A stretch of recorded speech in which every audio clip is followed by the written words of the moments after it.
Oh, it's time. Time to get radical. Viewer discretion is advised. Welcome to Radical Comment of the Week for February 17th through the 23rd. Today's first honorable mention comes to us from Blitzkrieg. Blitzkrieg says, "Before I watch the video, I'm going to say this.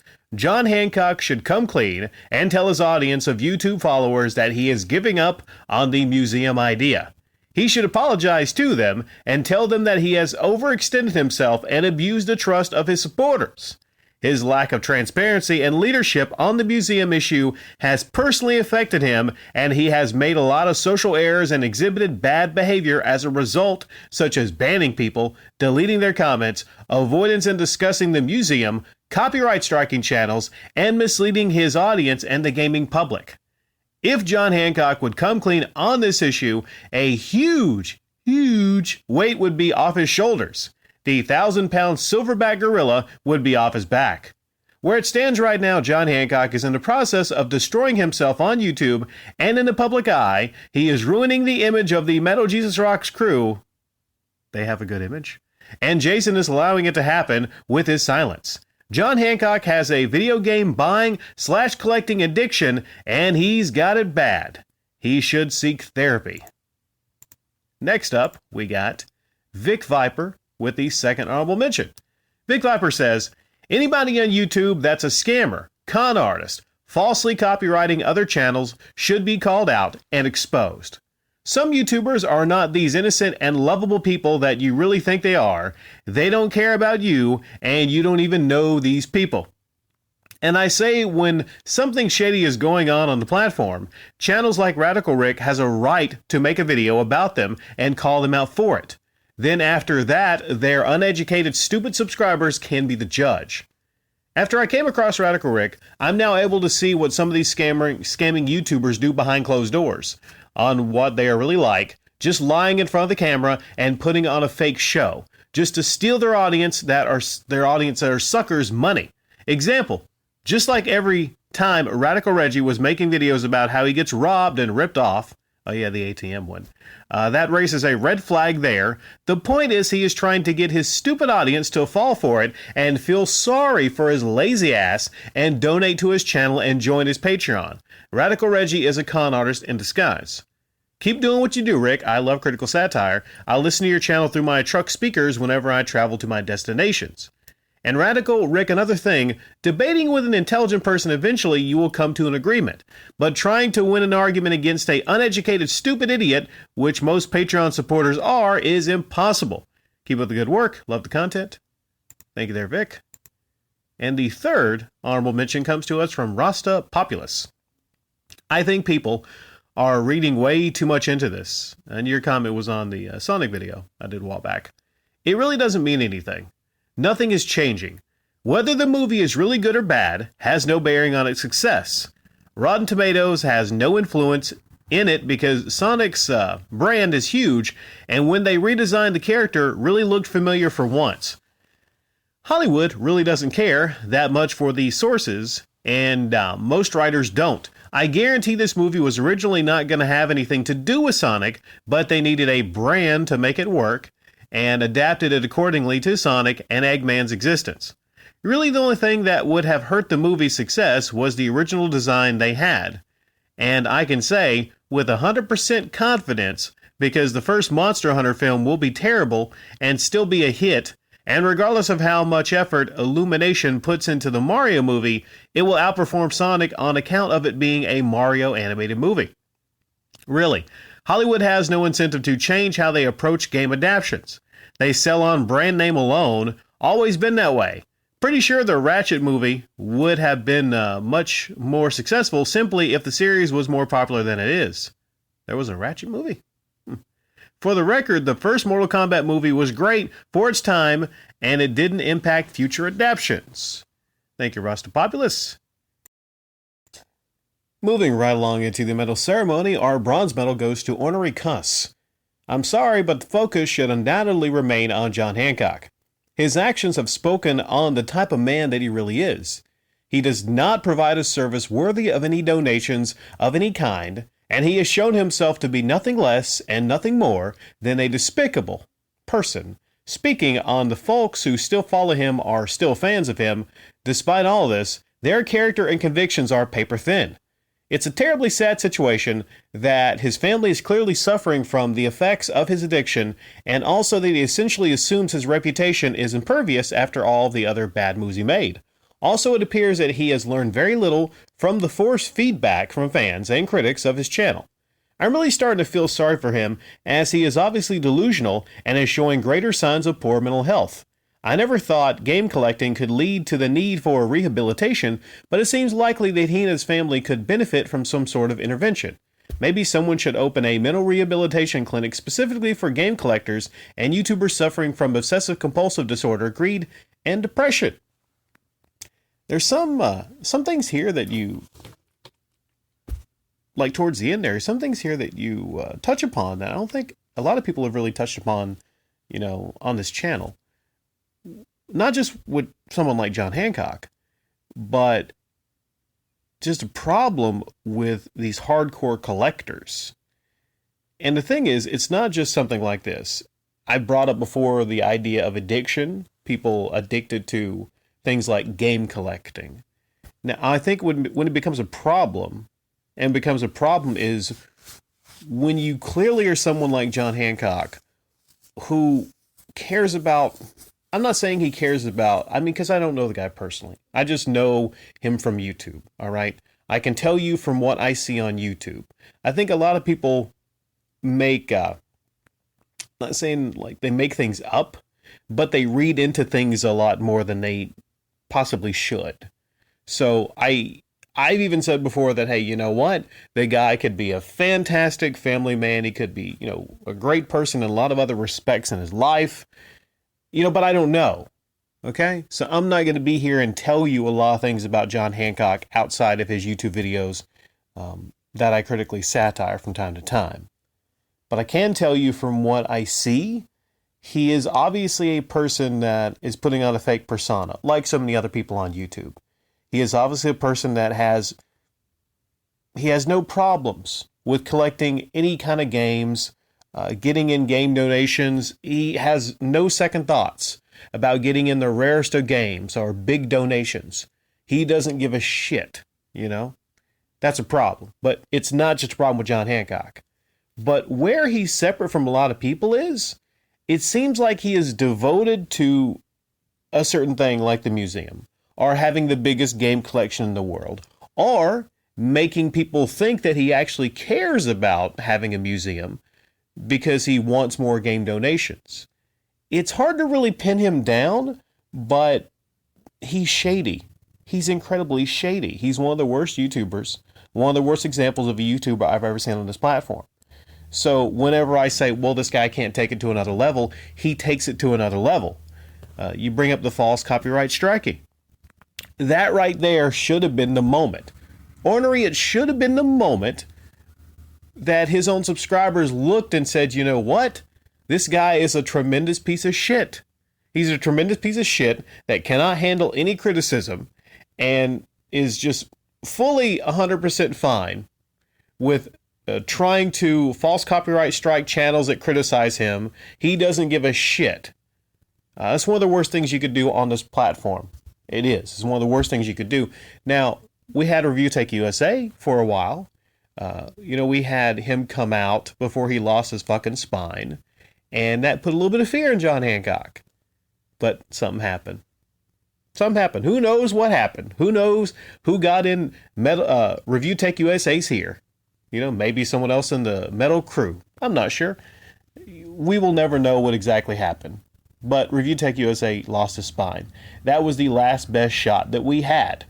We had of, basically just showing John Hancock's audience about who he really was as a person. But I think it goes beyond it when you bring up the crowd. I think Vic Viper might have talked about it. Just on people. I don't know who was the comment specifically. Might not even been anybody that was an honorable mention. But somebody said you really have to look at the audience and how deranged the audience is for continuing to support someone that clearly is a least on YouTube, a terrible YouTuber, a terrible person for this platform. People continue to support him, and I think it's because of his game collection. It's almost like his game collection, he doesn't have an identity anymore. It's just about his game collection. Everything has become about that game collection. So there's a lot of people that probably, and this is the sad thing, Ornerikas, they probably, if he didn't have that game collection, they'd be like, okay, this guy's a piece of shit. I'm not going to follow this guy.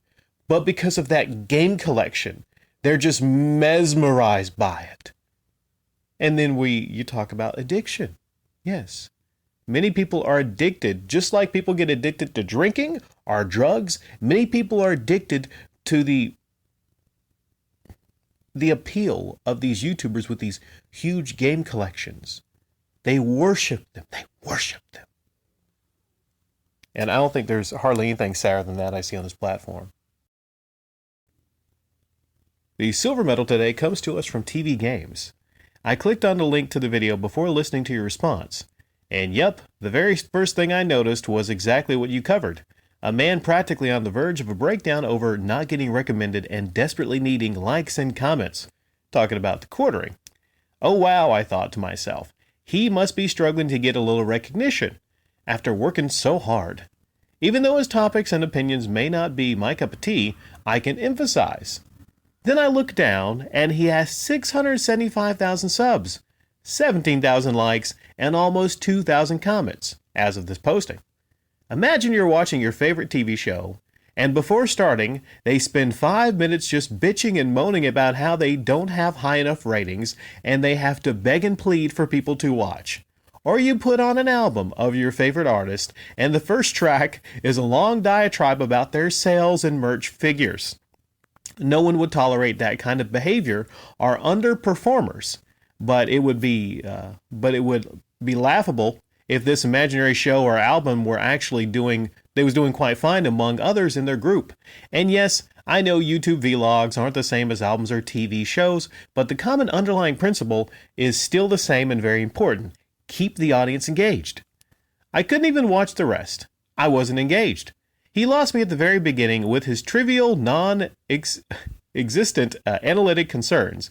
Beg for the L's, the C's, and S's at the end quickly like everyone else after you've proven you deserve them. I don't think he has proven that he deserves what he has on the platform. 675,000 subs, you say 17 likes, and almost 2,000 comments of video.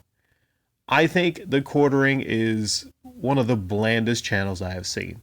I think the quartering, he's not releasing anything that I can't see really anywhere else. He's not really particularly interesting. He's definitely not a personality. I look at some channels and I go, why? I understand why. He caters to a certain group of people.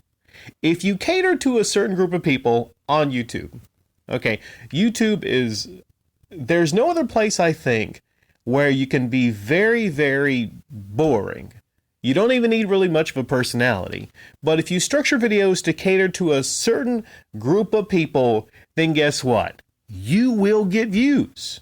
You will get big if you just hammer it, if you upload 9, 10 times a day, catering to a certain group of people, even though you are not really that entertaining, it'll work for you.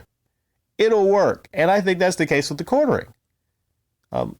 Please, someone point me to an amazing video by the quartering. Point to me to a video from the quartering where it's really life-changing and there was really a substantial argument that no one else had ever made. I don't think it exists.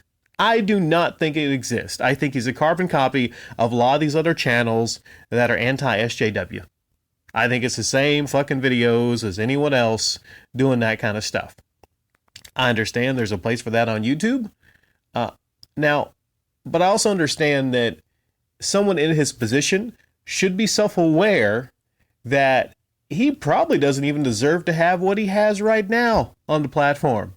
He should be thanking his fucking lucky stars that a bland generic motherfucker like himself got to where he is. He should be. But yeah, imagine. Imagine if it was a TV show. Imagine, I know the ratings for WWE are down from what they used to be. But what would happen if Vince McMahon came out and he basically said, WWE Universe, here's the problem. We're stressed out that our ratings are down. You'd be like, what the fuck? Get the fuck off the stage. Entertain us. Entertain us. Who was entertained by the quartering bitching and crying and moaning about his subscriber numbers? And how YouTube... Oh, okay, it couldn't just be that he was bitching and moaning about his subscribers and all that kind of stuff. He actually lied and made it into this big thing. Yeah, I remember. He lied and made it into this big thing that YouTube is destroying his channel. Clickbait, motherfucker. Clickbait lying, motherfucker. And the shiny, the gold medal today goes to Rusty Shackelford. And yes, I accidentally screen capped the arrow in this comment. All right, I'm not correcting it.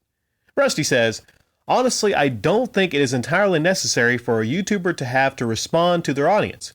However, it helps and says a lot when a YouTuber takes the time to respond to comments. I wouldn't lose respect if I post a comment on a video and the YouTuber doesn't respond, but I will definitely give a lot more respect and time to the YouTuber that does. My issue with some of these YouTubers is that they expect support from their audience while also locking responses and Q&As behind freaking paywalls. If you want people to take time out of their day to watch your videos, subscribe to your channel, etc., the least you can do is respond to them, not lock the responses behind Patreon, PayPal, or stupid YouTube memberships. Some of these YouTubers seem to have a take-and-take mindset. A take-and-take mindset where they just keep taking away from their audience. This mentality contradicts their purpose of their channel, which some claim it to be to share their love and passion for gaming. To me, it just seems as though the purpose of their channel is to really find a way to make money instead of sharing their love and passion, which is evident by the push of Patreon, PayPal, and YouTube memberships. And it's sad to say that people are caught up with the words of these YouTubers rather than their actions. Hell, I think even some of these YouTubers are caught up with their own words to the point they fail to see how their actions contradict everything they say. It's even more sickening when they justify such behavior by making claims such as, I'm doing a service providing all you content. If I wanted to hear an opinion of a game or learn a new detail about an upcoming game, I can do that by going to a gaming website, which many YouTubers steal from anyway, that offers that content for free, or check in with a friend who will also do it for free. They get the views, they get the likes, they get the subscribers, which lead to the boost of their channels that will bring money to them through monetization, while all people get is a perspective. So are they really giving their audience anything? Again, I don't think it's necessary for YouTubers to respond to comments. It's nice if they do. But if you are a YouTuber who expects and pushes people to watch and like your videos, as well as subscribe to your channel, which will eventually bring money through monetization, the least you can do in your part is to respond to people. I don't know what I call this, okay? Because I always give these a title based on comment. The least you can do? There's a couple other phrases used here. I'll leave it to be a surprise what I eventually call this. I think it comes down to appreciation, Rusty. YouTubers getting too big for their britches. We just talked about the quartering, right?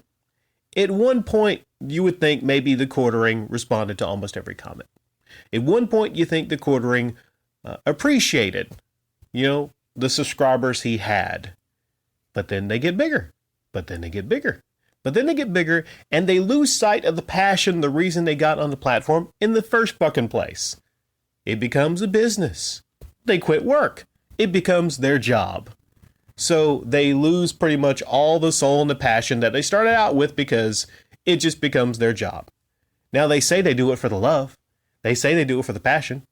People like Angry Joe, he'll still claim, I'm a man of the people. I'm a man that represents the real gamers. Give me $100 a month on Patreon. That's the change. That's the flip, It's easy to see sometimes when you see the paywalls, when you see the Patreon, when you see the join. The love and the passion for gamers and the gaming community. But, give me some fucking money for talking about Mario. Give me some fucking money. I'm live streaming a video game, bitches. Give me some fucking money. That's when people see the bullshit. Guess what, Rusty? I'm locking all future gold medals behind a Patreon paywall. That sounds silly, doesn't it? But I've seen channels. I've seen channels specifically hide content behind the paywall. Things that people really want to see. Okay? And they brag about it. You know what? The really good stuff. That's on the Patreon. You want the really good stuff? That's on the Patreon. You have lost all fucking passion. You have lost all fucking passion for your channel. You have disconnected yourself from YouTube, your YouTube audience. Your original reason for getting on YouTube, which was sharing your passion and love with the world. You have disconnected yourself when you start getting money from your audience for nothing. You're not selling them a shirt. You're not selling them a hat. You're selling them absolutely fucking nothing. And you hit the nail on the head. You hit the rusty nail on the head when you said if you want people to take time out of their day to watch your videos, subscribe to your channel, etc., the least you can do is respond to them, not lock the responses behind a Patreon and a PayPal you mentioned and the stupid YouTube memberships. Once you start locking things, locking access to things you are saying, things you are talking about, once you start locking your responses behind a paywall, you are no longer a YouTuber in my eyes. I don't know what to call you, but it's not a YouTuber, okay? It's not what YouTube was meant to be. You know, locking your replies behind a paywall. We brought up Pat the Nest Punk before. You know, today I'm answering a Patreon question. Fuck you, fuck your Patreon questions, Pat. Fuck all of you with a Patreon that hides shit. That hides shit. It's not a tip jar. Okay, let's put that argument aside. If you have tiers, it ain't no tip jar. A lot of defenses are that these Patreons are tip jars. No. If you got tiers, you specifically are hiding things behind those tiers. Not even physical items, but just words. The words that you should be giving your audience for free. The people that come to your channel, that devote time to your channel, to like your videos, to leave comments in the comment section. Okay, to get through all your videos to the very end, even if it's terrible, boring, fucking long videos like the quartering. They get to your channel, they do all that they can for you, and you want money on top of that? Fuck you. Fuck all of you that want money from your YouTube audience. And I'll leave it there, Rusty. Everyone have a good day.